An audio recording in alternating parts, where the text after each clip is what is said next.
So I'm super excited to talk to you guys about Ugly Delicious. I have seen all the episodes. It's a very fun show. How are you guys feeling about it being out now? It's very strange. Very strange. But stranger for you than for me. yeah. Dave's just like reading criticisms online every day. That's what I can't help it. I'm a sucker. That's the vibe right now. Well, for people who, I assume everyone's familiar, but for people who are not, tell us a little bit about the show and what went into making it and why you guys wanted to do it. So a little bit about the history of the show. So I met Dave maybe 2 years ago. A little longer, right? We were working on a project. We were working on a project that didn't happen and was kind of like, we were like thrown together on this thing and we hit it off. And then separately I met Peter Meehan and we hit it off and we just started having this conversation. And really, I mean, this is like, people pointed out, it's, you know, like an offspring of Lucky Peach, you know, and this is kind of how we started talking about it. And then we just had to figure out, well, what's the show going to be? And we came up with a few ideas in the beginning. One, that it was going to have a lot of kind of attitude and like throw hand grenades into kind of traditional food programming in a way that we were hoping to do, that most food programming tends to be about, this is the way something's done, this is the best thing, this is the best chef, this is the best something. And what I liked about watching Dave and Pete and a bunch of other people talk about food is like they argue all the time. And I said, where are the people arguing about food on TV? Like, let's make a debate show essentially about food. And that was the thing that got me really excited. And this idea then that, you know, the stuff you guys are talking about, you keep saying nobody talks about this stuff. And I was like, well, we can do that. Like, we can make a show out of that. And that's kind of how it all started to happen. Were you planning to do TV, Dave, or? No, I mean, I actually have, believe it or not, even though I've been on TV, never planned on doing any TV. When we did Lucky Peach, it was supposed to be for an app, and that never materialized, which turned into the magazine. That was just a total accident, and then that got repurposed into the show Mind of a Chef. So we never had any intention of doing TV, and then this happened, and I think that we always felt that if we had someone on the filmmaking production side that was also amazing at it and had similar sensibilities, but could also be a collaborator, then maybe it's something that we would do. And it just never felt right over these years. And I think Morgan was the key to letting it all happen. So I was like, okay, let's give it a shot. Well, what did you want to say with this? What about having the show or doing TV appeal to you? And what did you think you guys were going to add to, there's tons of food TV. There's so much. What did you guys think you were going to add to it? Or what did you personally think you could add to it as a chef? I didn't, it's funny, I think when we had some ideas, I didn't know what we actually wanted to specifically say. I knew what we didn't want to do, though, you know? And I think we wanted to be as transparent as possible, warts and all. And we wanted to talk about some of the stories that I know personally, and it's not, again, this is not just me, that the show, it's so many voices, but I know if those that know me know that I'm always going to take some stupid position just to sometimes argue and to present a point. Oftentimes the position I'll always take is, well, it's not Korean, it's China, it's not, basically Asian centric. Everything's Chinese, everything's Korean. I mean, it's a big joke with people that know me. And sometimes just to like take that position, just to have a different conversation. And that was one of it. But then thinking about the things that I've done in my career, or Momofuku's done since 2004, some of the things that we've spoken about offline too, it's like, I haven't even realized that I intentionally did it, but it turned out to be talking about or doing something in a way that I think was expressing an idea that we had. Oftentimes it was about talking about things in food that were not being spoken about a lot. And I know that sounds like this crazy thing, but it's really not that many, but one of which was why I think Korean food or Asian things in general were always underrepresented or misunderstood. And like MSG is a perfect example. Like I feel like I've been talking about this for 10 years now. Yeah. And I was like, you know what? Still people don't know what the hell I'm talking about, or they feel like, I mean, because I'll continue to go to a restaurant or talk to another chef and they're like, a customer will say, oh, I can't eat this. I was like, why? Because it has MSG. Like that happens all the time still. And I'm like, So your restaurants? it still happens at our restaurants, and it still happens, and not even our restaurants, like to like your local Chinese restaurant. Like I'll hear that when I'm going to pick up delivery or something, like my own food, and like the customer will say, "You sure there's no MSG?" And I'm like, "Fuck you!" Like it makes me so mad. And that was sort of the conversation that I had with Morgan. Morgan's like, "Hey, we can talk about this in a way that won't be prescriptive, like, but to start this conversation." I think that that was the goal. Well, and so a lot of these episodes started as like an idea, and then we're like, well, how do we backwards engineer an episode around this?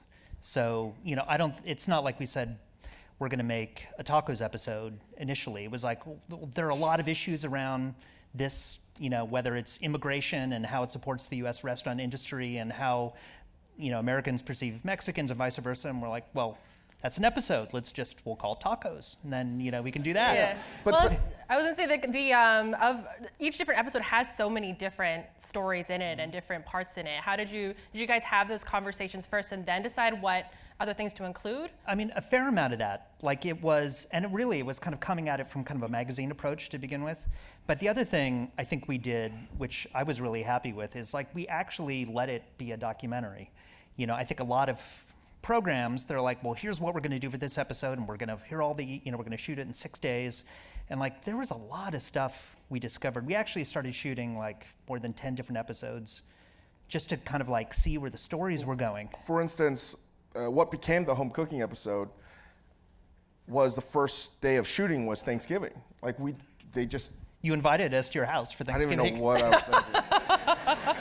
That's so intense. I can recall now, and this isn't to like hug on heartstrings or anything like that. Like, oh, I remember it was like my mom was really, really sick. Like in the filming of that, she was incredibly ill. And I'm like, this might be cool just to like preserve memories, because like that was like what was going through my head. And I was like, what a bad idea in retrospect.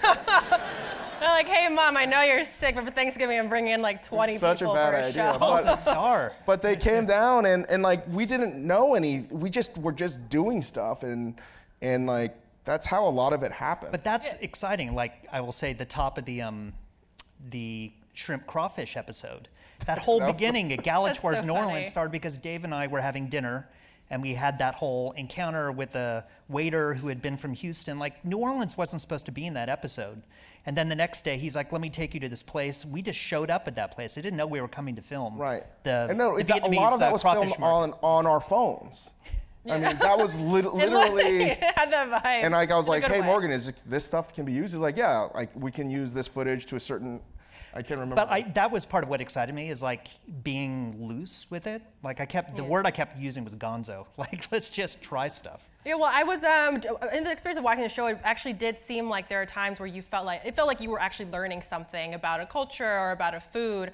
How much of that did you have in mind? And I guess we can play the taco clip now in reference to that, because it did really seem like you didn't know you were learning something. I know very little about tacos. So did you actually not know that stuff? No, I genuinely, truly when Morgan says like he wanted to film like a documentary, like they kept me in the dark a lot. Yeah. And I know we didn't know where we were going.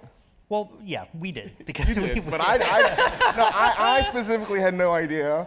I think Gold knew, Gustavo knew, Pete and I didn't know where we were going. Yeah. So sorry, I was going to say, what were some of the times where you really were surprised? This was the. I mean, let me genuinely tell you, I was like, what the fuck are you guys talking about? Like, tacos came from Lebanon? Like, and then I was like, oh my God, of course, the pastor spit, and then shawarmas and gyros and that whole, and then when I go, and then I learned about it, I'm like, it was obvious to me. And then you learn about this, and when we saw footage coming back in Puebla with the Lebanese immigrants to Mexico, and then for me, what was amazing to learn about, because I never thought that I would put Mexico in the same category of Japan, right?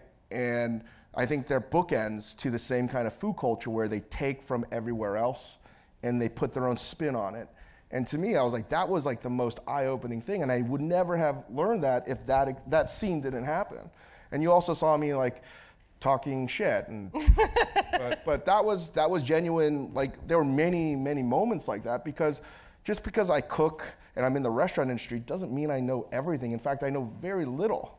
I'll be very honest about that. And that's what made the show so fun for me to do, was to be able to be working with like some of the foremost food experts.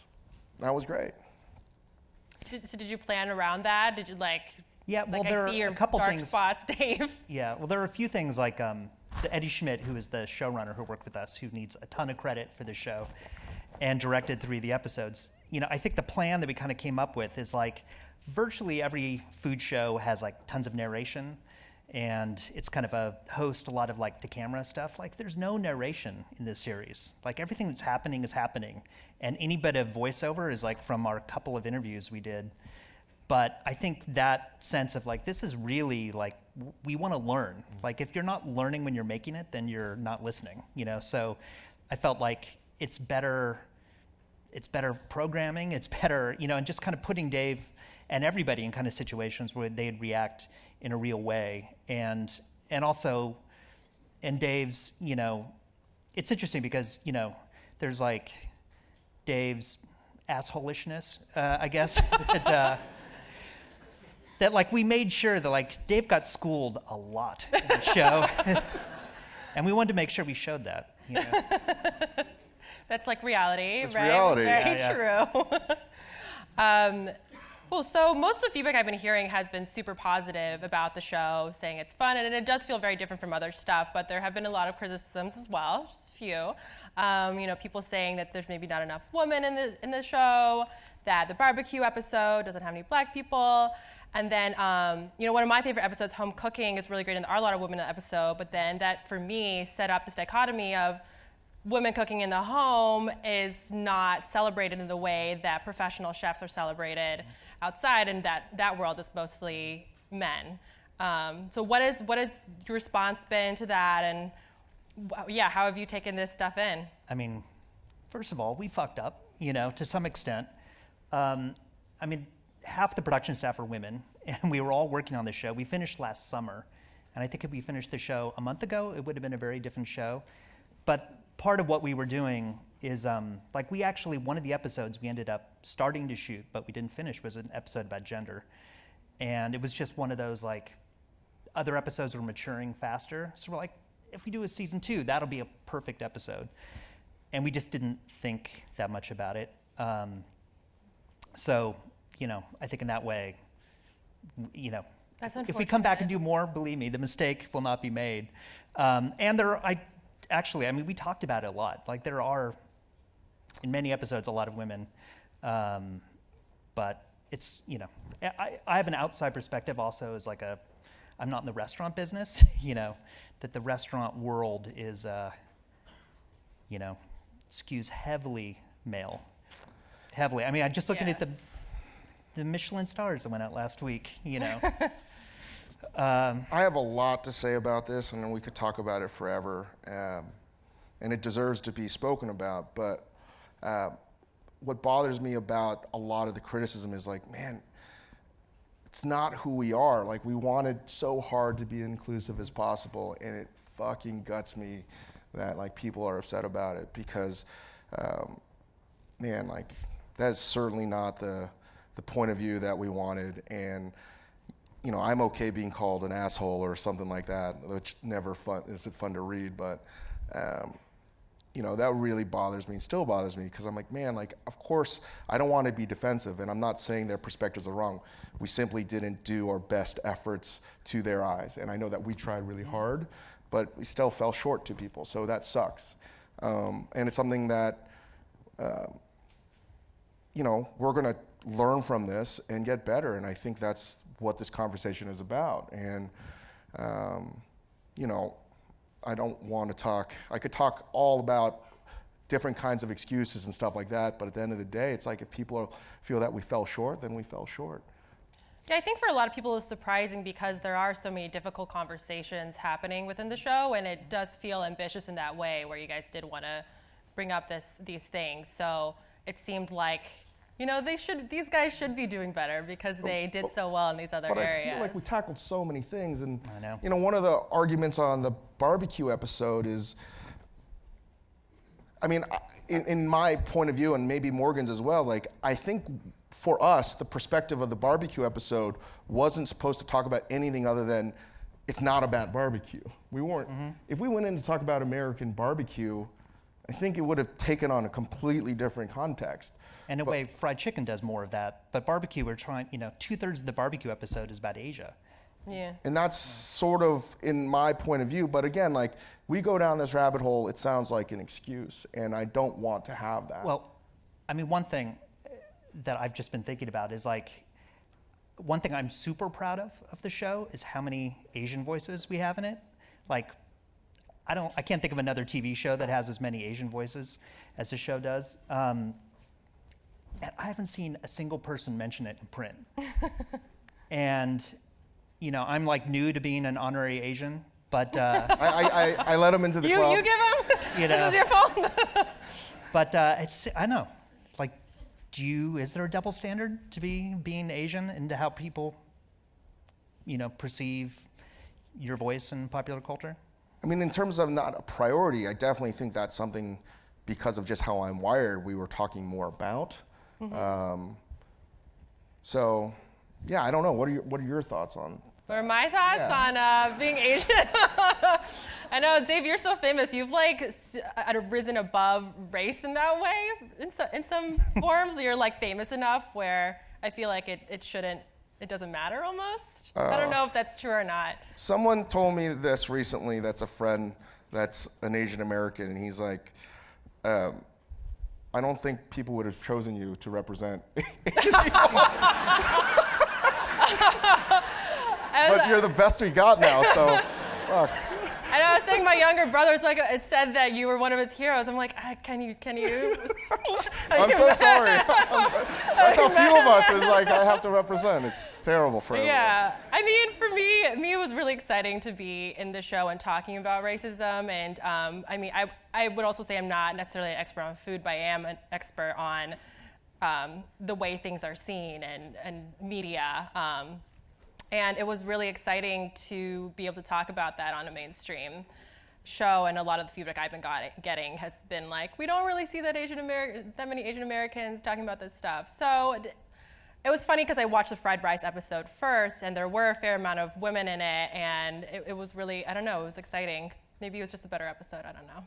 Because you're in it. Because I'm in it. But if there is a second season, I hopefully you'll see improvements across the board. Sure. Cool. That's good to hear. Was there, I mean, on the note of having a second season in general, what were some things that you guys are really proud of from this season regarding things that you were able to talk about, and what are other things that you're hoping to, you know, still want to put into the mainstream, I guess? There's so many. You know, I think we have at least 36 different show ideas we talked about, and even episodes that we started filming, like I said, a gender episode, but we started filming a bunch of different episodes. I mean, one that actually I was really interested in doing is an episode about anger. Yeah. Oh, Dave, you'd be so good for that. Exactly. Perfect. But, you know, because there's also a Japanese episode that we could do. Or anger. Yeah, but just ideas, you know, like, yeah, just there's no workplace on the planet where anger is more tolerated or even expected than the kitchen. And like, nobody talks about that in that kind of way. Like, that'd be interesting. I know, there are all kinds of different ideas that we've talked about. So going beyond the idea of like a food topic for an episode, Maybe. And doing concepts. Yeah. Or the creative process, or I don't know. There's a lot that can happen. So we'll see. Cool. We'll see. So you talk about Ugly Delicious in the show a lot. That's kind of the name of the show, obviously, but as a theme. Let's play the ugly cod clip to set that off. So are you in Majordomo? No, that's actually in Las Vegas. Oh, Las Vegas restaurant. I was going to ask, you know, seems like you did learn a lot through the filming of the show. Is there anything throughout the show that you're actually putting into your restaurants now, or seeing you put Yeah, into your actual life? there's a lot, right? And I think, I mean, I hate talking. I mean, a lot when you talk or someone talks like this, it just sounds so self-important. It sounds like so terrible to hear this or watching that. I hate that. But I mean, we were just trying to make food where, I mean, I think one of my big gripes that I think I was trying to figure out in the show and discover, and then I think I'll tie into the R&D thing you were talking about, was how do you make something, when you put something on a dish where you're not going to be typecast as, oh, that's just fusion, or like if I make a dish that's like Sichuan style, I don't want someone like yourself, for instance, that's Chinese to be like, no, you can't, this guy can't make this dish, right? So like understanding that, you're trying to like weave it so you're going to be, you know, you're a harder target to hit. And I've always figured out that like if I say that I'm a Korean chef and I'm making like Portuguese food, then you're gonna get typecast as this like fusion chef. And I think part of me is just embracing that's what we do then, you know? And a lot of that R&D that has happened, I think you're seeing in all of our restaurants, but I'm spending a lot of time in Los Angeles right now.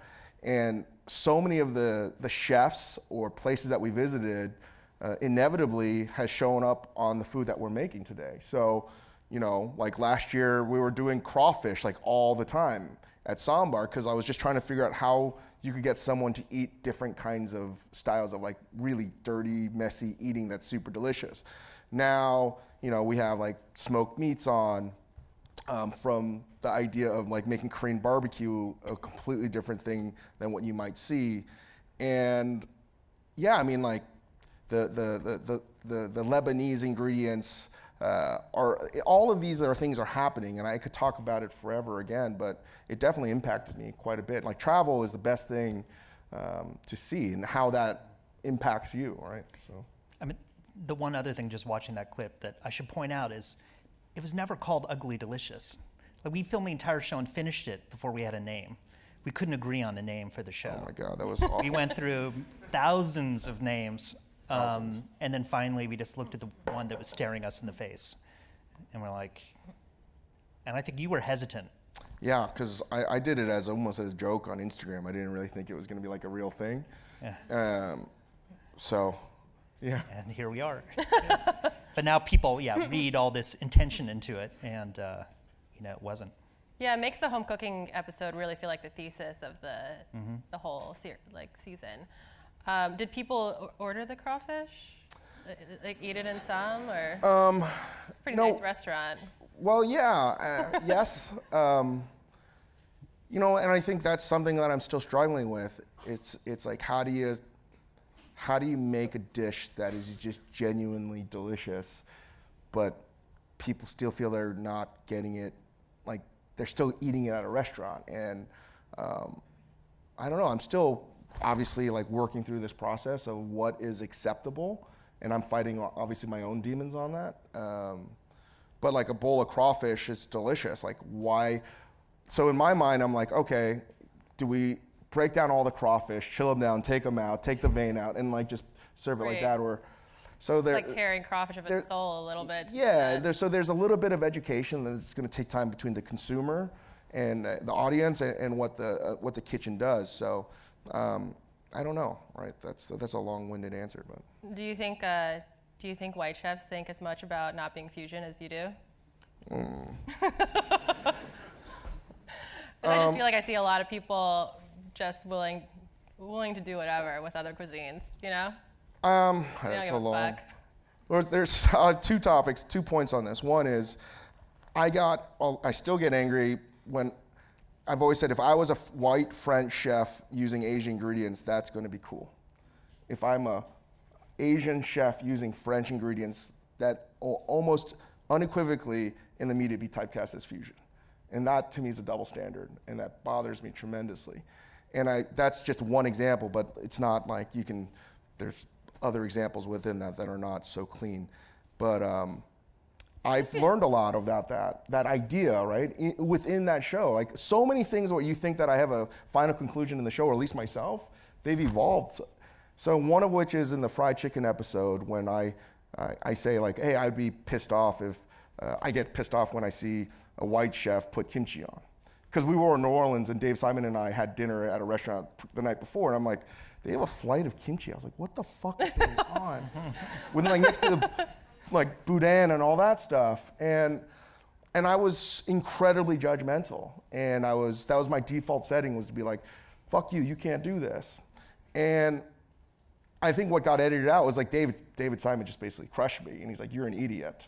And America at its best and at its worst is when we appropriate from other people and turn it into something that's fantastic. And I was thinking about that a lot. A lot of the dumb things that I said, I've been obviously reflecting upon. And I've really thought about this so much to the point where I'm like, if my job, what I want is for other people to have a conversation, for other people to respect, to increase their empathy, then what I need to do is curb my own judgment and say, if someone's putting kimchi on their menu, the worst thing I can be is telling them, you can't do that. I should encourage them to do that, because the only way that they might be the biggest advocate of Korean food or any other cuisine that's not their own is for them to go down that rabbit hole. And the only way they're gonna do that is to like have the freedom to do that. The worst thing I can do is like, shame on you, right? I'm gonna screw up that whole process. So yeah, that all happened. That's happened because of the show, right? It's changed my viewpoint. I'm like, oh no, of course my feelings are still gonna be like, hey, you shouldn't do that.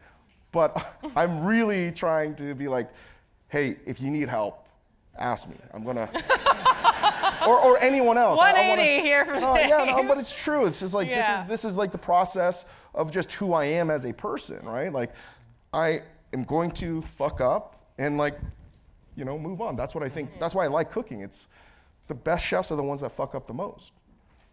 I mean, I understand your anger, because I feel like we've talked before, and you've had a lot of thoughts about identifying as a Korean chef and cooking Korean food. And for a white chef to be putting kimchi on his menu, it's so much easier for him. It's so much easier. It's so much easier for him to win accolades on it. There's not this just tension and psychological identity thought. How much do I charge for this? Are people going to pay for this?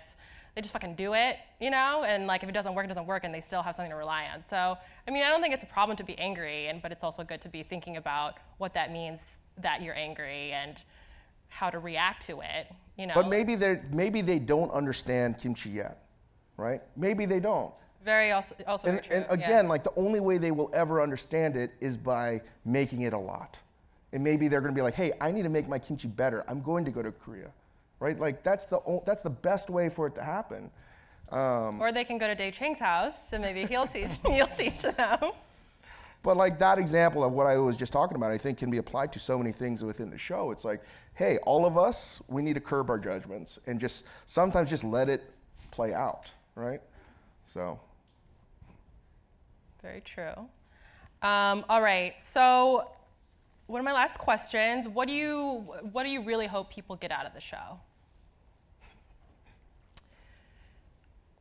Well, there's so many different things. I mean, for me personally, like, I have never done anything about food before, but I've spent my entire career making films and shows about culture. That's really what excites me, whether it's, art or music or film or design, and food is the most omnipresent, defining part of culture, because everybody has a deep relationship to food, and it defines who we are and how we see other people. So for me, it's like the perfect way to talk about these big cultural issues, and then when it gets too heavy, you just show some pretty food, and then people get excited. So I'm just really happy about what we did with that, and just seeing how fertile that ground is to just keep going, too.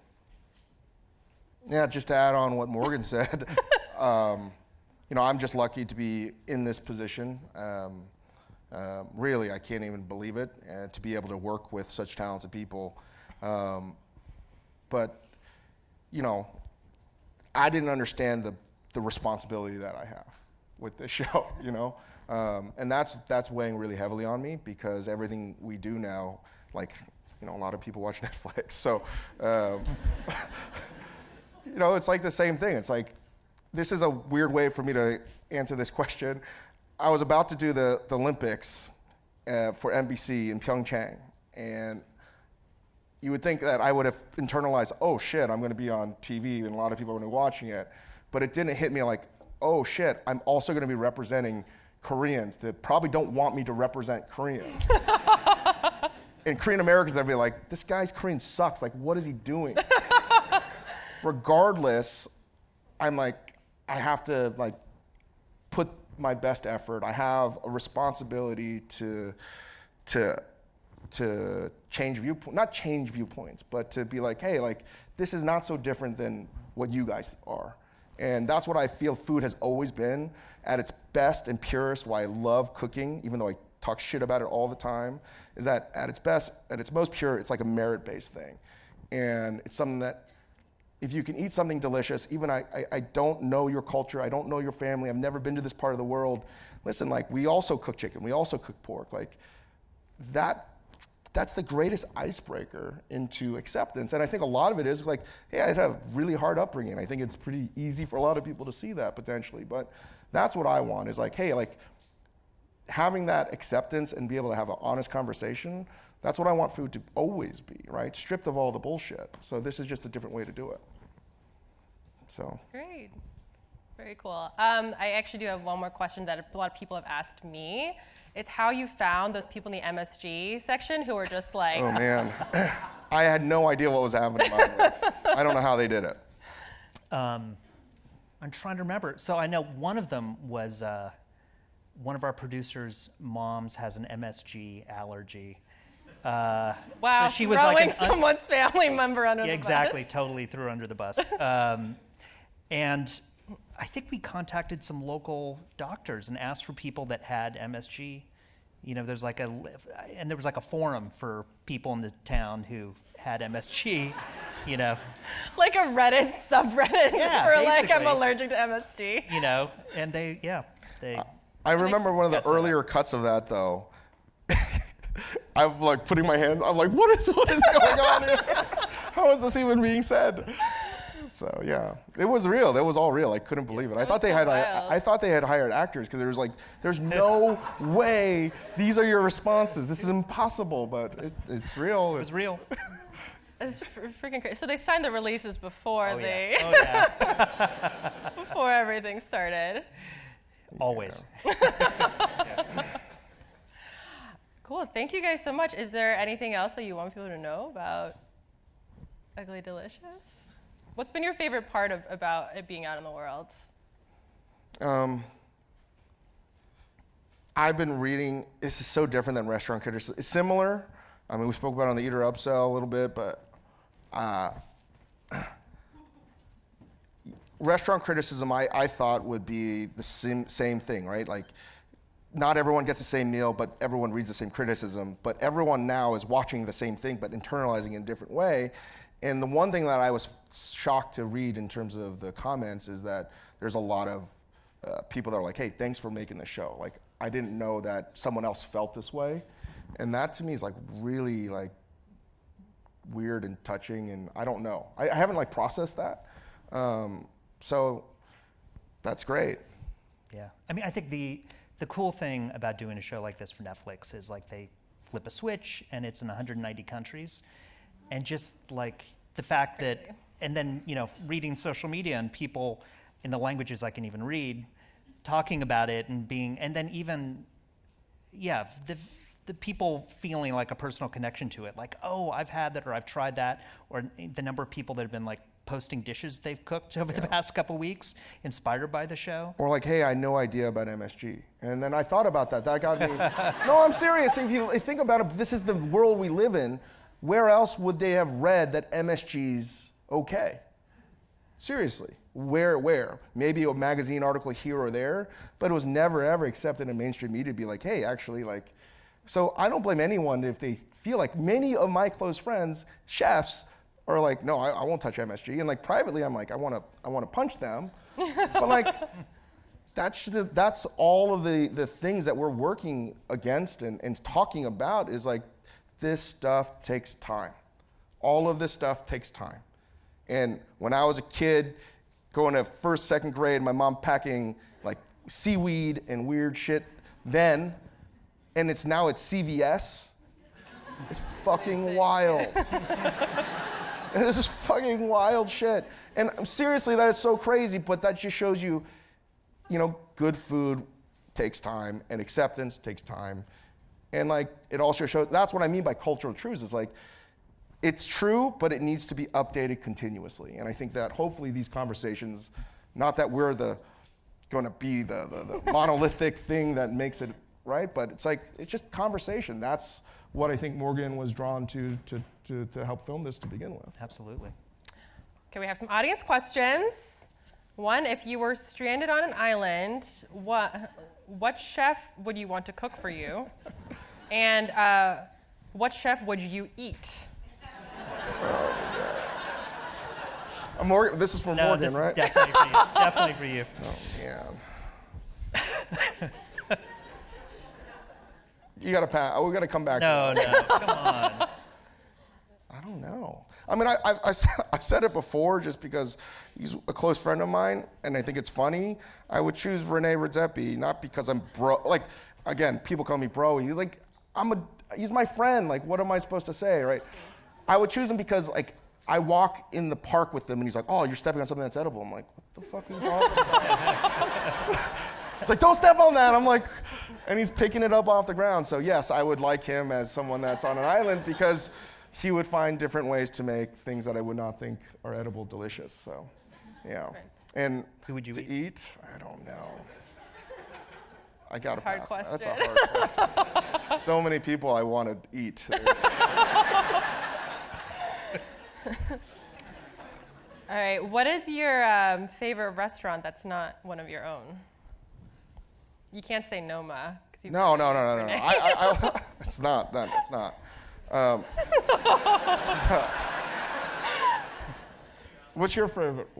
Oh, my favorite restaurant is a place in LA where I live called Musso and Frank's, which is an old steakhouse.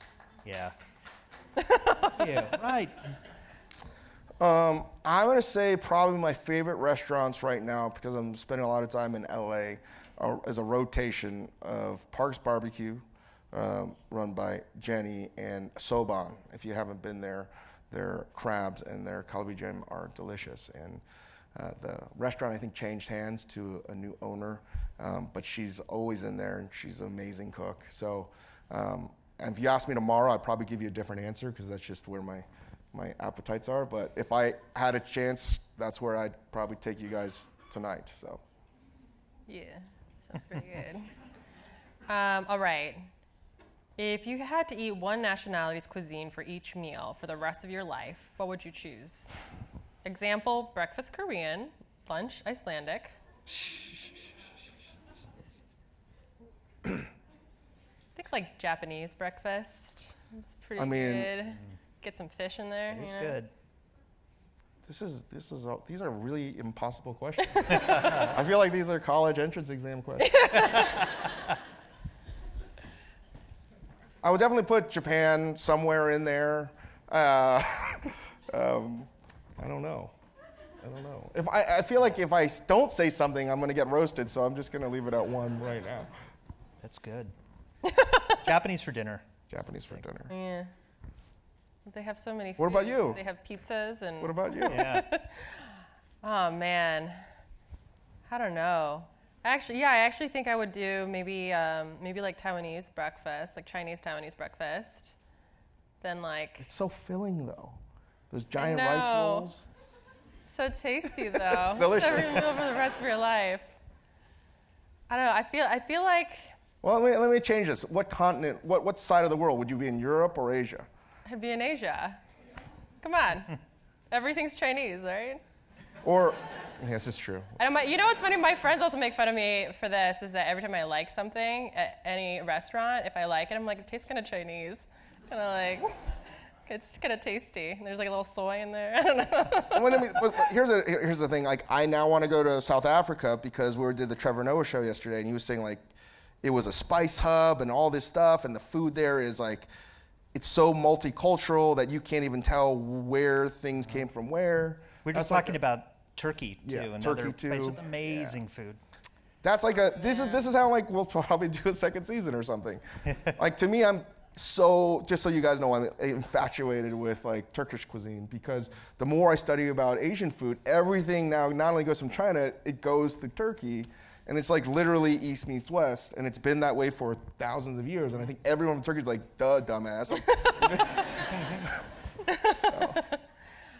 All right, so in the episode Stuffed, you brought up the notion of how Chinese and Asian food doesn't hold the same reverence as Italian food. How do you feel it can start to fill that space, and does it need to? Yeah, my perspective on it, my perspective is just from watching you and kind of battling this issue for years, is that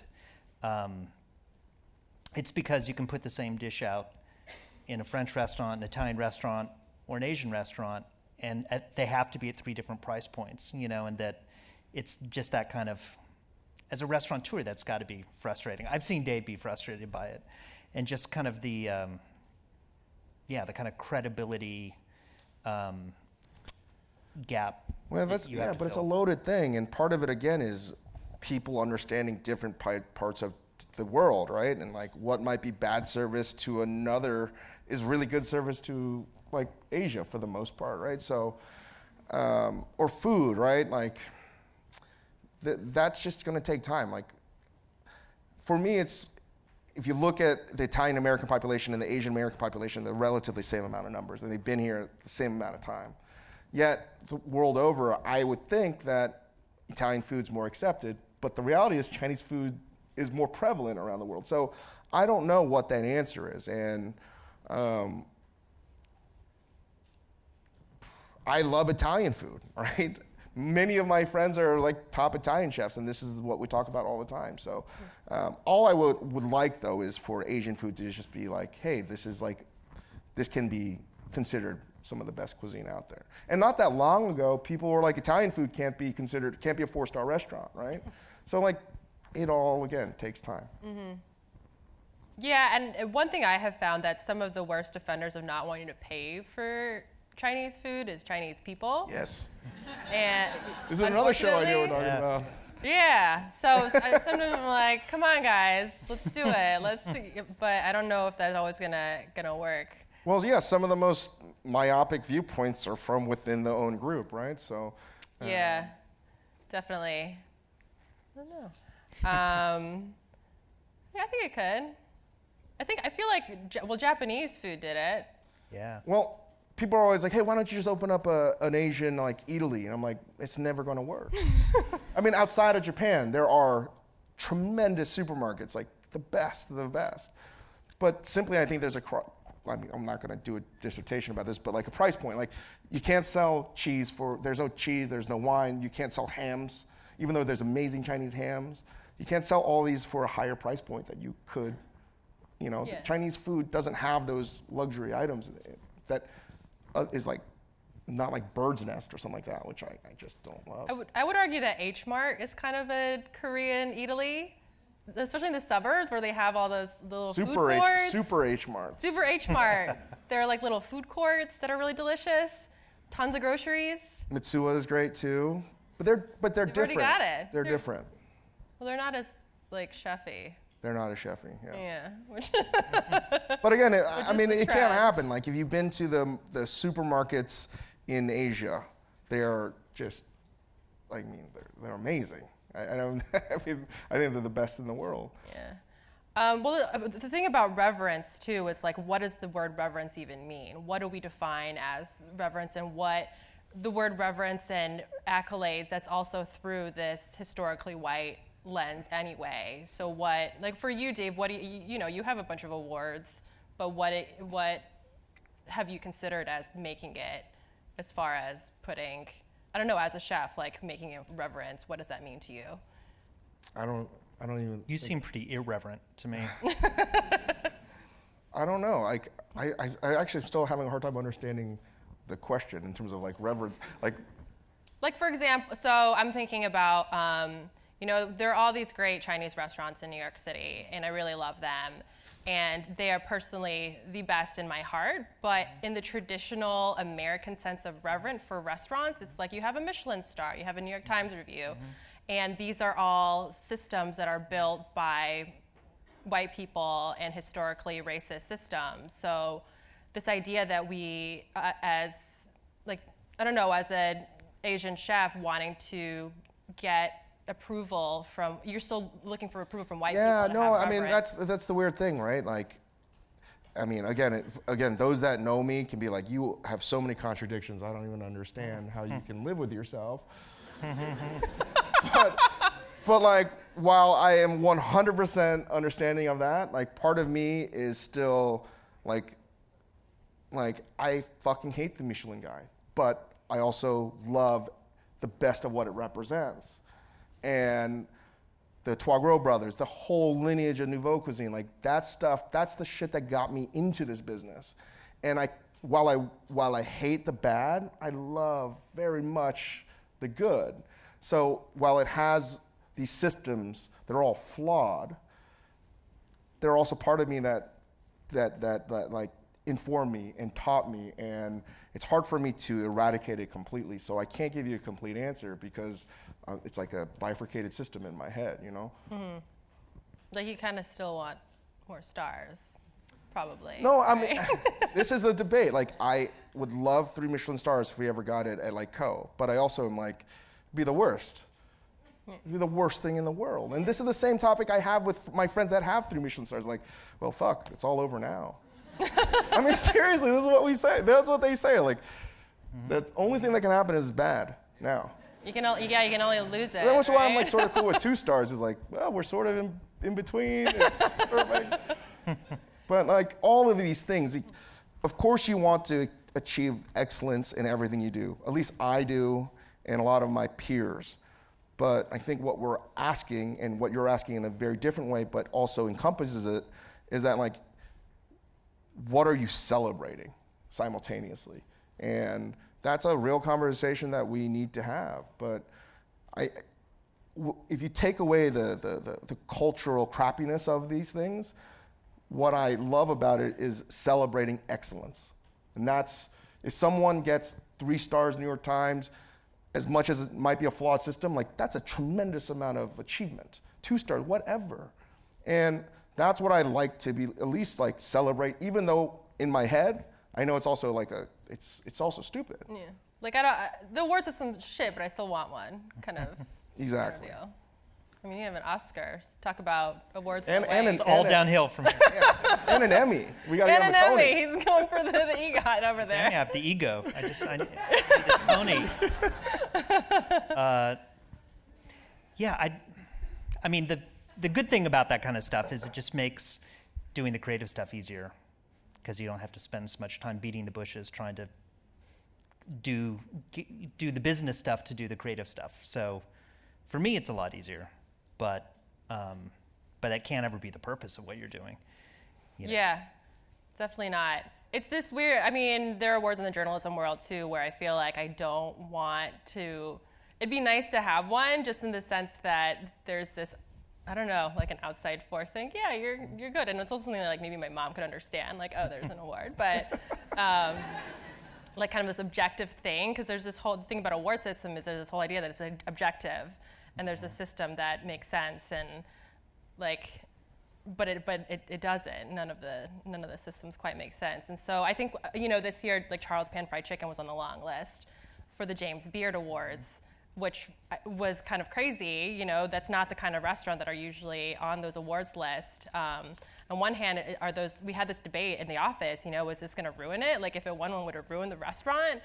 Is this the kind of restaurant we need on the list? But also, on my side, it's like, actually, yeah, it'd be nice to see a more low-key restaurant that's super accessible to a wider group of people, have that kind of accolade and say, yeah, this is something that's worth saying is objectively great. Mm-hmm.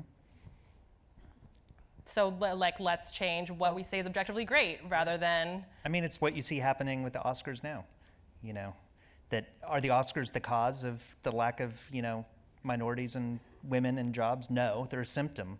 But by changing, you know, how that is perceived and how it's voted upon. And, you know, I think it's actually opened up a lot of doors over the past few years. And we spoke about this at the fried rice episode. Like, Wu's Wonton King is a tremendous restaurant. It's so fucking good. And how do you judge that, right? How does that like get measured? Other than I know that the people that I respect all like eating there a lot. You know, is that good enough? Like, I don't know, right? And let's just say it got 4 stars New York Times. Like, I think that would be really bad for the restaurant too, right? So it's a double-edged sword for sure. And again, I don't think we're going to answer that in our lifetimes. You know who I think kind of, there's a really interesting example of it is CN Famous Foods, which is a restaurant that I really love. And some people say the quality has declined as they've expanded, but I disagree. But you know, this stall in Flushing gets like a Bourdain mention, gets a review or something, and blows up. And they have the Sun come in and say, there's something here, and maintain this traditional, original idea of what the food is, and just spread it all over the place. So when it's so ubiquitous, it's like a straight up chain now in tons of neighborhoods in Manhattan, but still serving the same food from this stall. I don't know, there's something like that's a way to take, when you said like ruining a restaurant, in some sense it could ruin a restaurant and like not, you kind of have to have business savvy to say like, what can I do out of this? And they have, I think, introduced so many people who didn't really know what handful noodles were, didn't know where CN was, and have looked it up or know what that kind of food is now because of this chain. As far as like a really tiny restaurant and getting an accolade. They make everything, like I don't know how they do it, quite frankly. It's amazing. Yeah. They do it, there's so many locations and they're all really good. Yeah, amazing. They don't have any out, it's all their own money. From what the last I heard, they put all their own money back in, they're literally just pulling all the noodles. It's amazing. I think we're almost out of time. Thanks for this conversation, guys. Anything else you want to mention about the show or any of the topics we've been talking about? I don't know. You have anything? I think I've talked too much. Yeah. Yeah, but... We'll save it for the second season. Yeah, there's no shortage of talking, typically, you know, and it's the kind of thing that just trying to kind of contain the ideas was so much fun, and there were so many great people we met. Like, it was, having done this for a long time, like, it was kind of, in certain ways, like, the easiest thing we've ever done, just because everybody had so much to say. And everybody was so excited to talk about it, because it's not the normal crap they end up talking about. Like, asking people to talk about something different, about, like, you know, how does your business work, or how did, you know, who inspired you, or whatever, that you just get different kinds of answers. And I felt like, you know, and Dave's really good at bringing people out, and we had a lot of other great people that came, and like yourself, like going to the local Chinese restaurant that, you know, you had eaten at. It was really good, by the way. I was surprised. Yeah, the restaurant's really good. Yeah, the 2 restaurants in Knoxville are fantastic. Yeah, but in a way, I think it's just that idea that it's like, it's not just Michelin star restaurants that have stories. You know, like, every restaurant has a story. And everyone's got to eat, right? So, you know, I really genuinely did not anticipate so many people to watch this and have opinions on it. And I really want this show to be something where everyone could feel like they could like. And again, like, besides criticism, like, the one thing is like, hey, you got to talk about this cuisine. You didn't get to Argentina, Brazil, or India. And I'm like, we just don't, just give us some time. We only had 8 right? episodes. Give us some time. Yeah, we want to talk about as many things as humanly possible, but this is not my, by the way, this is not my real job. I barely had time to do this, so yeah, we'll get there. Great. Thank you. Cool. Thank you, guys. Thank you, guys.